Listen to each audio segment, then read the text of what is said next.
on your deathbed, will it matter? What if I told you it does? The question, on your deathbed, will it matter, is great for reframing embarrassment, but taken too far, it evolves into, we're just a speck in the universe. Nothing matters. Today I want to give you a framework for knowing when to apply the will it matter test and when to use a more powerful frame, one that can reveal the cosmic significance of mowing your lawn or doing your dishes, along with the bigger stuff.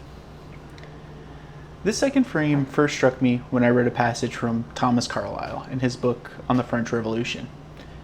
He paints a picture of Louis XV on his deathbed, full of sin and essentially a sham king who necessitated the need for a revolution.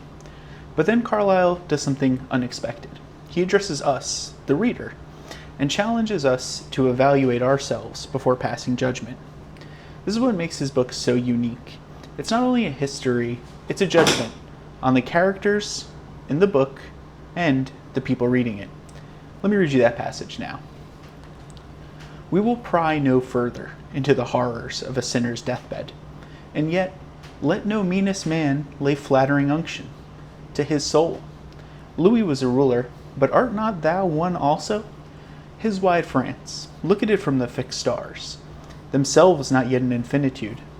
It is no wider than thy narrow brickfield, where thou too didst faithfully or didst unfaithfully. Man, symbol of eternity, imprisoned into time.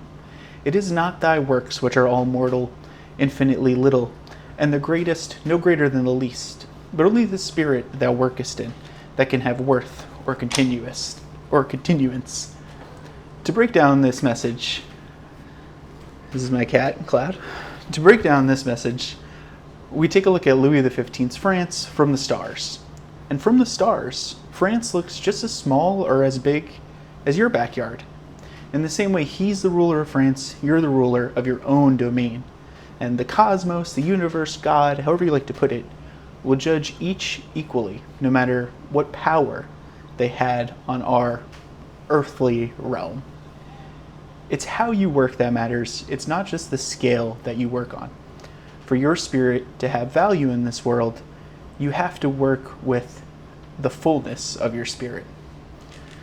Sorry, let me move my cat again. Excuse me, Cloud. Say hi to the camera. He's got the microphone. There he goes. Okay. It's easy to judge leaders and famous people for their faults because deep down we think their lives are more important.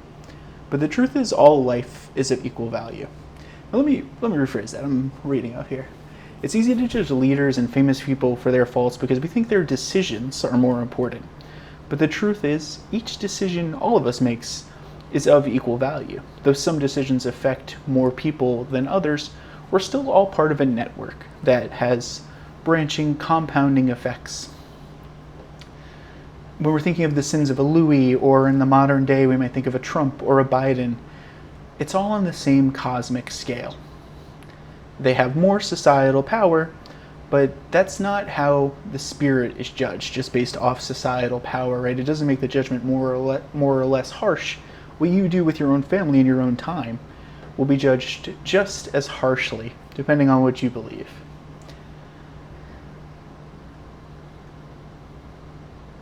The two perspectives, the will it matter reframe, I'm on my deathbed, this Carlyle reframe, they can feel kind of contradictory, but really, you just need to know when to apply them.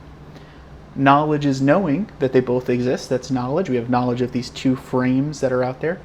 But wisdom is knowing when to apply them. When you're worried about something being embarrassing, overthinking a conversation, or you're being anxious, right, the little trivial problems of day-to-day life, you can use that deathbed reframe.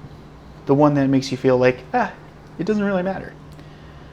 You won't be thinking about it in a month or a year. Or maybe you will. I don't know. Maybe everybody's thinking about that embarrassing mistake you did in high school, but probably not. But when you have a responsibility, no matter how small it is, to your pets, like my cat for instance, or to the people in your lives, your chores, even though it might feel insignificant, right? You're not making decisions for an entire country. It still has the same cosmic significance. You're still the center of your own world. Your domain's smaller than Louis' France, but from the stars, it's the same size. The question isn't the size of your kingdom, but how faithfully you rule it. Thanks.